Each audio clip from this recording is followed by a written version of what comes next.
If you are not for polygyny, why is it we can often find single black women being the mistress to a married black man? All right, guys, I got a lot of good videos for you today, but before we get started, go ahead and hit that like button and make sure you share the video. Let's get to it. I don't know what to think about this video, but watch it and let me know what you think about it in the comment section. You know, we discussed like expectations, and I told him my expectations when it comes to a man. I was like, my man have to protect and provide. Like every man I've been with took care of me. Every single man I've been with or whatever. And he was like, you know, baby, that's fine because that's the type of man I am anyway. So I'm like, all right, cool. And mind y'all, when I was single, I took care of everything by myself. I even bought my own house. I took care of my kids. It wasn't on no government assistance. Like I held it down. So if I can do that, then I feel like my man should be able to do that. So he came home and he was like, you know, babe, I lost my job. I'm like, all right, cool.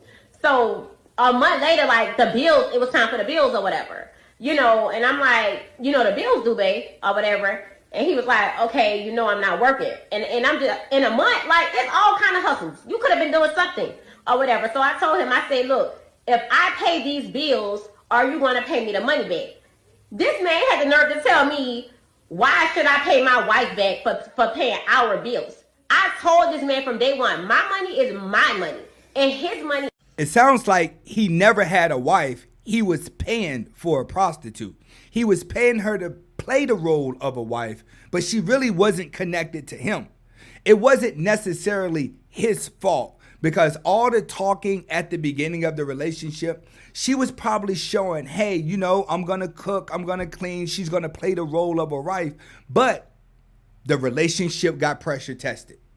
And every relationship has to get pressure tested. Once the relationship got pressure tested, she showed her true colors. She showed him, look, I really don't have your back. I was only with you because it was convenient and because you were the provider. In other words, she was loving with conditions. Men, if a woman places conditions at the beginning of the relationship and you go a time period without those conditions being brought up, it's a true sign that she never wanted to be with you. I saw a tweet of you. I've been loving looking at your tweets. And you said something that I found quite fascinating. I want you to elaborate. You said, it is a red flag if a woman does not spend on you. Yes, 100%. I think the easiest way to knowing if a woman genuinely likes you, she's ready to spend on you. So are we talking about spending like, I went to the shop today and I saw Snickers and I saw you like Snickers. Like it doesn't even have to be anything crazy. It can be just be a situation of, oh, I saw this shirt that I really liked and I think it look good on you. What time frame are we talking about here? Like between where in the dating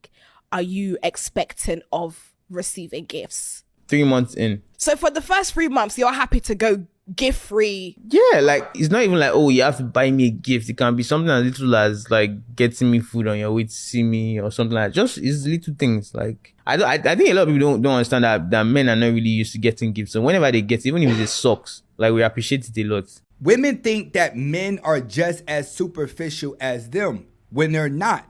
Women have adjusted themselves to the weaker dudes, even the weaker guys with money. But when it comes to a real man, he is extremely simple and very basic. He only needs peace and quiet when it comes to a woman. He's not sitting around expecting the same thing from her that she's expecting from him. And I think that's where a lot of misconstruing is happening in modern society. We had a guest came and she sat on the couch and she said, if you make $50,000 a year, you do not need to date. When you saw that clip, what was your first thought? Yeah. I felt sad for her. You felt sad for her? When you put a price tag on someone's happiness and someone's connection with somebody else, you're letting capitalism, Western European capitalism, denote whether or not someone can be happy. 50,000 in white man's dollars. Not how we look at it. African Americans, we're the only ones who make this a big deal. It's kind of like with other races, it's your birthright. What's your birthright? Like as a woman, to date a man who is going to take care of you. Financial security is one aspect of how somebody makes you feel. I know women right now that are in relationships with guys who are really rich and they feel completely insecure because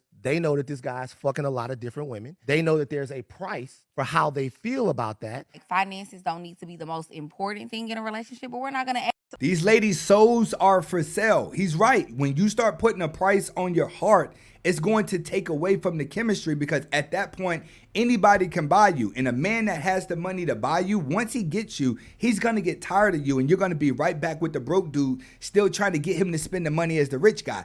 That's what a lot of women go through. In my opinion, these women are just turned into prostitutes, bro. Is it toxic to want to know what your ex is doing? Like, not in a, oh, I want to be with you, or oh, I want to ruin your life, or oh, I just want to be nosy type way, but more in like a, damn, you used to be my dog for real. Like, how are you?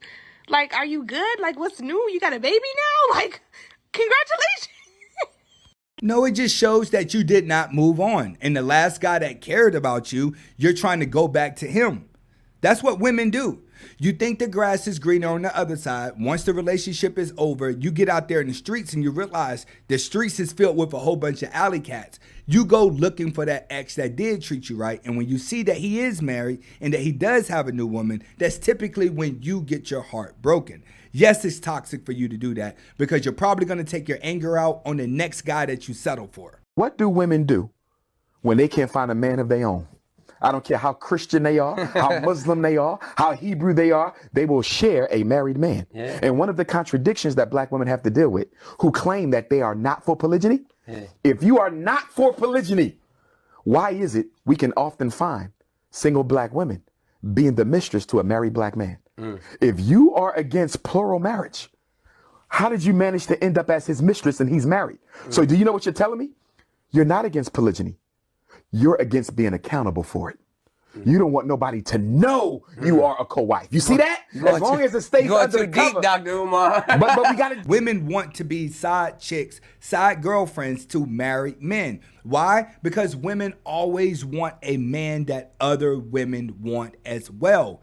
If a woman comes across a man that nobody wants, but that man has all his dedication to her, it's an automatic turn off to the woman. What's your type? Somebody who's got money. So what if they're broke? Then I wouldn't be interested. How much do they have to earn to like date you? At least as much as I do. Marriage is a contract about money. Most marriages fall apart because of finances. He's right. Most marriages fall apart when people start to go broke. In modern day time, it's best a woman have her money, a man have his money, and then you meet in the middle. You know what's so funny? It's so funny to me because my man really used to be a dog. Like, before me, dog. Nasty work. Like I saw when we first was dating and I was like, oh, you got some dog in you. You know what I'm saying? But like, I just felt like he just needed a home, you know? So I had to take him out the pound and I took him to Pound Town. Sometimes you just gotta take him out of the pound, girl. Take him out of the... Not all of them. Slow down. Not all of them. Okay? You gotta check they background. But you know, I lucked up. Let me just say that.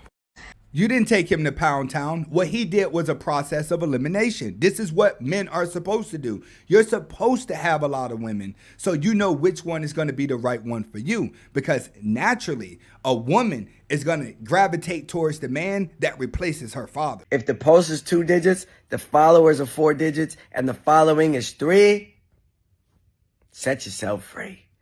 That is not your thing. We've got to start being more realistic, okay? It's honestly just a very simple equation. If her followers are 13.5 or more times her following, focus on yourself, twin. Don't even get me started on the followers with a K at the end and the following with 3 digits.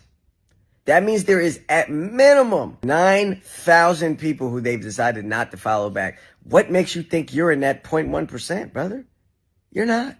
Neither am I. There is 100% undoubtedly a 9th man on an Eastern Conference NBA team in them DMs. There is a NFC wide receiver in them DMs. And brother, you and I can't contend. So let's get in where we fit in. All I'm trying to say is think before you slide. Ponder before you wander. Because Father, we are straying and bring us on. Don't mean to bust your bubble, but who is still meeting women online? It's simple as this, guys. When you start getting money, women start chasing you. When you start bettering yourself, women start chasing you. There's only one thing to do. Become that dude. Far as like followings and views, you can get all that with hashtags. As a content creator, if you go to my Instagram following, I get millions of views, but I use hashtags and trending music. With social media, it's easy to make yourself look important when you're really not. It only matters what happens in real life. How is it that Arby's is still open, running for business, but Red Lobster is going bankrupt? Explain it to me. I want to know because I don't understand it. When is the last time anybody ever went and ate at Arby's? Anybody? No, for real, think about it. When the last time you ate at Arby's? No one ever said to their homegirl, girl, I'm hungry. Let's go get some Arby's. At this point, I'm convinced it's ran by the mafia. Who is eating at Arby's? Y'all better stop playing with me. In certain states, in certain towns and countries, they're going to ask who is eating at Red Lobster. Both of them are owned by the same people. Red Lobster is going bankrupt for rebranding. They're going to come out as a whole new company. Far as Arby's must be still profitable if they're not looking to change what it is. Come on, man. Let's start waking up, ladies. Okay, y'all, real quick. Outfit check. Shirt is from Shein. Shorts is from Target. My purse is from Shein. And my shoes are from Shein. Everything is from Shein, really. And body from my mama, because, yeah, the queen herself, yeah. People don't even want the clothes now. Don't nobody want the clothes when they see a model like this. This doesn't even look like you're wearing name brand clothes. This literally looks like you're wearing little girl clothes. And your skin has busted out of it. You look like Incredible Hulk. A lot of niggas be sleeping on BBWs, but BBWs are really it. I heard they got good pussy. They do, and they give good neck. I mean, they be hungry, so it makes sense. So they got a makeup for that. Oh, right. Good neck, And I pussy think they wetty, have to be and it's mad cushion for me. More cushion Makes for sense, pushing. makes I'm sense. telling Yeah, you. More good. cushion. Feels good. And they good to cuddle with. Well, that's like a pillow. Stay nice and warm for me. Makes sense, Like makes a big sense. teddy bear. Type shit. Man, BBWs is for broke dudes that ain't got nothing and need a place to stay. You can hang out and be with a BBW, messing with her, getting her money, but the moment she makes you mad, you're gonna stop and look at it and say to yourself, why am I messing with this big woman? BBWs are strictly for guys with no vision and broke. Girl to girl, my advice to you is to never trust any man that wanted you for years. Guys already have fragile egos. The moment the egg is destroyed, when you finally give that man a chance, his goal will be to humble you. He's going to try to destroy your confidence. He's going to dog walk you. This is why when I see signs that a guy likes me, especially if it's my guy friend, I go ahead and cut that ass right on off. Because it's like you're not about to seek revenge on me.